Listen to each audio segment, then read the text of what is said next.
আসসালামু আলাইকুম। আজকে ভূমিকম্পের পরের অল্প একটু পার্ট বাকি আছে, সেখানে ভূমিকম্পের ফলাফল আলোচনা করা হবে, সুনামি আলোচনা করা হবে, ভূমিকম্পের পূর্বাভাস সম্পর্কে আলোচনা করা হবে। খুব বেশি নেই আর। আগের দিন আমরা ভূমিকম্প কী, ভূমিকম্পের তরঙ্গের শ্রেণীবিভাগ, ভূমিকম্পের উৎস, কেন্দ্র এইগুলো পড়েছিলাম, ভূমিকম্পের কারণগুলো পড়েছিলাম। আজকে ভূমিকম্পের ফলাফল পড়ব। প্রথমে ভূমিকম্পের ফলাফল, এফেক্ট। দুরকম দিক আছে, ভালো দিকেও আছে, আবার ভূমিকম্পের খারাপ দিকেও আছে, ভূগাঠনিক দিকেও আছে। ঠিক আছে, তো আমরা প্রথমে ভূমির কি পরিবর্তন ঘটে সেটা দেখি। ভূমিকম্পের ফলাফলে আমরা যদি দেখি, প্রথমে কোনো একটা অঞ্চল যদি কি হয়, হঠাৎ কেঁপে ওঠে, তখন তাকে আমরা কি বলি? ভূমিকম্প বা আর্থকোয়েক। তো কেঁপে ওঠে, তীব্রতা বেশি হতে পারে, আবার কম হতে পারে। বেশি হলে ক্ষয়ক্ষতি বেশি হবে, ভূমির পরিবর্তন বেশি হবে। কম হলে ভূমির পরিবর্তন কম হবে। তো আমরা আসি, প্রথম যে বিষয়টা প্রভাব পড়ে সেটা হচ্ছে চ্যুতি, স্তূপ পর্বত ও গ্রস্ত উপত্যকা সৃষ্টি। হঠাৎ করে যদি কোনো জায়গায় ভূমিকম্প হয়, তাহলে সেখানে কি হবে? শিলায় ফাটল দেখা যাবে। এই যে শিলায় ফাটল, তারপর আবার ভূমিকম্প হলো, এই ফাটল বরাবর কোনো অংশ উঠে যাবে, এইভাবে উঠে যাবে, বা কোনো অংশ বসে যাবে। কিভাবে? এইভাবে বসে যাবে। তো বসে গেলে গ্রস্ত উপত্যকা, উঠে গেলে স্তূপ পর্বত। তাহলে ভূমিকম্পের ফলে চ্যুতি, স্তূপ পর্বত আর গ্রস্ত উপত্যকা সৃষ্টি হয়। তারপরে হচ্ছে তোমার ধস ও হিমানী সম্প্রপাত।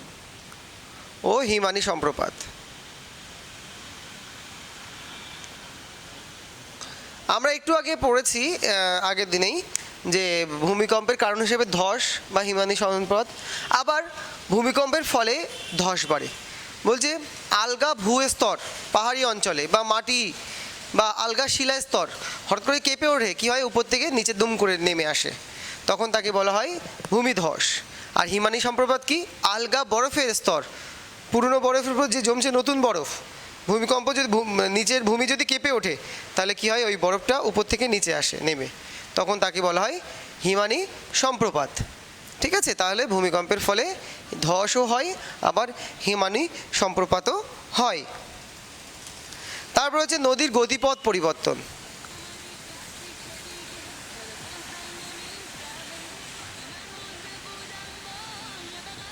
কি জিনিস? বলছে নদী একটা যাচ্ছিল এইভাবে, ভূমিকম্প হলো, এই যে এই স্থানের ভূমিটা হঠাৎ উত্থান হলো, যে স্তূপ পর্বত বা গ্রস্ত উপত্যকা যেরকম বলছিলাম, উত্থান যখন হলো তখন কি হলো? এখান দিয়ে নদী যাবে না, তখন নদীটা কি হবে? বেঁকে গিয়ে প্রবাহিত হবে। অর্থাৎ যে নির্দিষ্ট গতিপথ ছিল, যে রুটে নদীটা যেত, সেই রুটটা চেঞ্জ করে নদী আবার নতুন রুটে চলে যাবে। এটাকে বলা হয় নদীর গতিপথ পরিবর্তন। তারপরে হচ্ছে তোমার 4 নম্বরে আসি আমরা, কি? ভূমির উত্থান অবনমন। ভূমির উত্থান ও অবনমন কি জিনিস?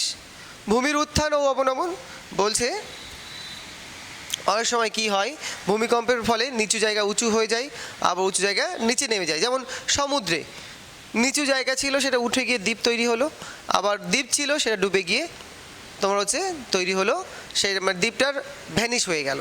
ফলে ভূমিকম্পের ফলে ভূমির উত্থানও হয়, আবার অবনমনও হয়। তারপরে কি?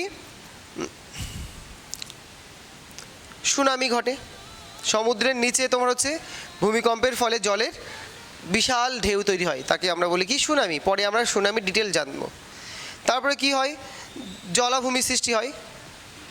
কোন নিচু জায়গা কোনো স্থান যদি বসে যায়, তাহলে সেখানে নিচু হয়, আর নিচু জায়গায় জল জমে পরবর্তীকালে জলাভূমি সৃষ্টি হয়। তারপরে কি হয়? জীবন ও সম্পত্তি নষ্ট। সবচেয়ে বেশি এটা আমরা জানতে পারি যে ভূমিকম্প যখন হচ্ছে তখন বাড়ি ঘর ভেঙে যায়, বাড়ি ঘর চাপা পড়ে মানুষ মারা যায়, বাড়িঘরের মধ্যে অনেক সম্পত্তি থাকে সেগুলো নষ্ট হয়ে যায়, গাছপালা নষ্ট হয়ে যায়, পশু নষ্ট হয়ে যায়। ঠিক আছে, যারা সাঁতার জানে না তারা মারা যায়, সরি 7,000 বলছি, তোমার ভূমিকম্পের ফলে মাটি চাপা পড়ে মারা যাচ্ছে, ঘর চাপা পড়ে যাচ্ছে। ধরো খনির মধ্যে কাজ করছিল, খনি ধসে গেল, তাহলে কী হবে? তার মধ্যে সব মানুষ মারা গেল, ফলে জীবন ও সম্পত্তির ব্যাপক ক্ষতি হয়। ভূমিকম্পের কতগুলো ভালো দিক আছে, যেমন কি ভালো দিক? হ্রদ তৈরি হয়, হ্রদ সৃষ্টি।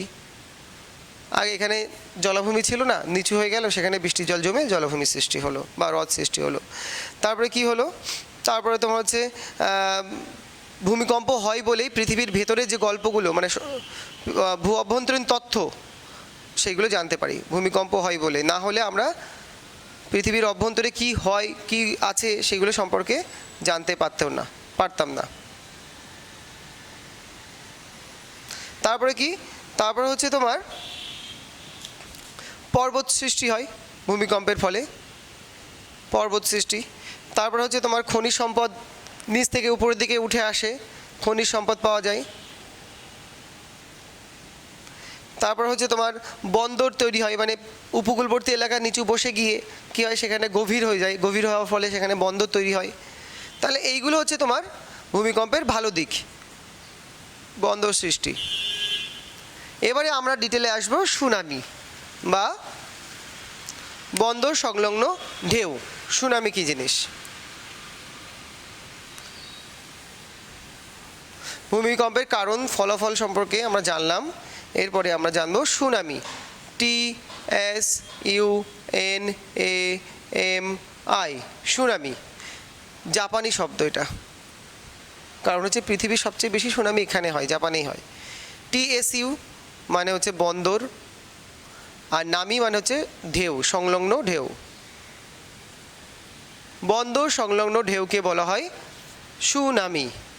কী জিনিস বলছি? নর্মালি আমরা ঢেউ দীঘা পুরীতে গিয়ে দেখেছি, কিন্তু সুনামি যখন হয় ওরকম নর্মাল আর থাকে না, ভয়ঙ্কর ঢেউ হয়, প্রায় 5 মিটার থেকে 10 মিটার উঁচু হয়ে যায় সমুদ্রের ঢেউ, ফলে উপকূলবর্তী এলাকার প্রচণ্ড ধ্বংস হয়, ক্ষয়ক্ষতি হয়, তখন তাকে বলা হয় সুনামি।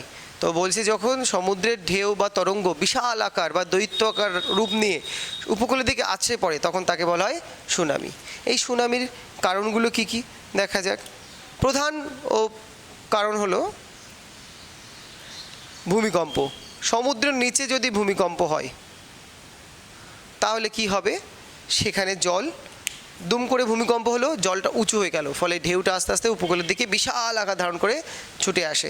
পৃথিবীর বেশিরভাগ ভূমিকম্প, মানে বেশিরভাগ সুনামি ভূমিকম্পের ফলে হয়। 2 নম্বর কারণ কি? অগ্নুদ্গম। সমুদ্রের নিচে যদি অগ্নুদ্গম হয় তাহলে তখন সুনামি হয়। প্রশান্ত মহাসাগরীয় আগ্নেয় মেঘলা বরাবর তোমার হচ্ছে পৃথিবীর বেশি সুনামি হয়। জাপানে, ইন্দোনেশিয়া, ফিলিপাইন্স এইসব দেশে প্রায়শই এই যে অগ্নুদ্গমের ফলে সুনামি হয়। তারপরে সমুদ্রের মধ্যে উল্কাপাত যদি হয়, উল্কাপাত, তাহলে সেই যেখানে উল্কাপাত হয় তার পার্শ্ববর্তী অঞ্চলে সুনামি হয়। তারপরে সমুদ্র উপকূলবর্তী পাহাড়ি অঞ্চলে যদি ধসে যায়, ধস যদি নামে, তখন এই ধসের জন্য ছোট ছোট সুনামি দেখা যায়। এবার ফলাফল কি কি সুনামির? সুনামির কতগুলো ফলাফল আছে, যেমন প্রথমেই আসে বিশাল দৈত্যকার যদি ঢেউ আসে পড়ে, তাহলে কী হবে? উপকূলবর্তী জীবন সম্পত্তি নষ্ট হবে, জীবন ও সম্পত্তি নষ্ট। তারপরে কি? 2 নাম্বার হচ্ছে তোমার বন্দরের ক্ষতি। বন্দরের তীরবর্তী অঞ্চলে সুনামি হলে বন্দর নষ্ট হয়ে যায়, বন্দরের ক্ষতি। তারপরে কি? কৃষি জমি নষ্ট। উপকূলবর্তী যে কৃষি জমিগুলো থাকে, সমুদ্রের নোনা জাল ঢুকে কৃষি জমি নষ্ট করে দেয়। তারপরে হচ্ছে তোমার জলভাগ সৃষ্টি, মানে তোমার উপকূলবর্তী অঞ্চলে যেটা আগে উঁচু জায়গা ছিল, জল প্রবেশ করে সেখানে কি জলাভূমি সৃষ্টি করে, জলাভূমি সৃষ্টি। এইগুলো হলো সুনামির কারণ ও ফলাফল। এরপরে আমরা ভূমিকম্পের পূর্বাভাস সম্পর্কে জানব। ভূমিকম্প এমন একটা জিনিস, এমন একটি ভূ আলোড়ন যেটা সম্পর্কে মানুষ জানতে পারে না, আকস্মিকভাবে হয়, তাই ভূমিকম্প হচ্ছে আকস্মিক আলোড়নের একটা ভাগ। কিন্তু ভূমিকম্পর পূর্বাভাস দেওয়াও খুবই কঠিন জিনিস, তবুও মানে মানুষ গবেষণা করছে যে যাতে ভূমিকম্প সম্পর্কে প্রাথমিক ধারণা দেওয়া যায়। কি কি মানে সম্ভব না, যেমন বিভিন্ন প্রাণীদের মানে চরিত্র দেখে বোঝা যায়। যেমন গর্তের মধ্যে যেসব প্রাণীরা থাকে তারা কি বাইরে বেরিয়ে আসে, বিভিন্ন প্রাণীরা অস্বাভাবিক আচরণ করে, ঘোড়া ভয় পায় বা তোমার হচ্ছে পালিয়ে যায় অনেক প্রাণীরা উপকূলবর্তী অঞ্চল থেকে, বা ভূমিকম্প যে সব অঞ্চলে হতে পারে, পাখিরা থাকলে পাখিরা উড়ে চলে যায়। তো এইগুলো হচ্ছে ভূমিকম্পের পূর্বাভাস দেওয়া যায়। তারপরে কি ভৌমজল, যে জলটা আমরা খাই, যে নর্মাল জল দেখা গেলো অন্যরকম জল আসছে, জলের রং চেঞ্জ হয়ে যাচ্ছে, এই একটা পূর্বাভাস। তারপর হচ্ছে যে ভূমির নিচে যে উষ্ণতা, এটা একটু পরিবর্তন দেখা যায়। চৌম্বকীয় পরিমাপ, যে চৌম্বক ক্ষেত্র থাকে ভূপৃষ্ঠের, সেটা পরিবর্তন জায়গায় বেড়ে যায় বা কমে যায়। তারপর হচ্ছে তোমার কোনো কোনো স্থানে ভূমির উত্থান ঘটে, অবনমন ঘটে, যে উত্থান আস্তে আস্তে উত্থান ঘটছে, এরকম যদি হয় তখন ভাবা হয় যে ভূমিকম্প হতে পারে। বা এরকম হতে পারে যে তোমার যেসব অঞ্চলে ভূমির উত্থান ঘটছে, যেমন হিমালয় পার্বত্য অঞ্চলে এখনও ভূমির উত্থান হচ্ছে, তাহলে ভূমির উত্থান হলে ভূমিকম্প হওয়ার সম্ভাবনা বেশি। ভারতের সবচেয়ে বেশি ভূমিকম্প প্রবণ অঞ্চলই হিমালয়, ঠিক আছে। তো ভূমিকম্প প্রবণ অঞ্চল যদি আমরা জানি, তো অগ্নুদ্গম যেখানে যেখানে হয় সেখানে সেখানে ভূমিকম্প হয়। কিভাবে? তোমার হচ্ছে প্রশান্ত মহাসাগরীয় আগ্নেয়মেঘলা অঞ্চলে বরাবর ভূমিকম্প সবচেয়ে বেশি হয়, মধ্য আটলান্টিক শৈলশিরা বরাবর ভূমিকম্প হয়, বা ভূমধ্যসাগরীয় অঞ্চলে যেখানে আগ্নেয়গিরি আছে সেই সব অঞ্চলে সবচেয়ে বেশি ভূমিকম্প হয়, ঠিক আছে। তা মোটামুটি এই পর্যন্তই ভূমিকম্প হলো। তোমাদের যে টেস্ট পরীক্ষা হবে সেই টেস্ট পরীক্ষায় এই ভূমিকম্প অধ্যায় অবধিই থাকবে, ঠিক আছে। প্রাকৃতিক ভূগোলে প্রথম থেকে ভূমিকম্প অধ্যায় অবধি, আর এইটাই বাকি ছিল শুধু। আর আঞ্চলিক ভূগোলে সম্পদ, অরণ্য আর হচ্ছে মৎস্য, এই তিনটে তোমার পরীক্ষা হবে, ঠিক আছে। আর আগামী ক্লাসে আমরা মোটামুটি বাড়িমণ্ডল সম্পর্কে পড়ব। তোমাদের অন্তিম অধ্যায় প্রাকৃতিক ভূগোলের বাড়িমণ্ডল, তার অনেকগুলো সাবচ্যাপ্টার আছে, ঠিক আছে। আমরা পরবর্তী ক্লাসে সেইগুলো আলোচনা করব। সবাইকে ধন্যবাদ। আসসালামু আলাইকুম।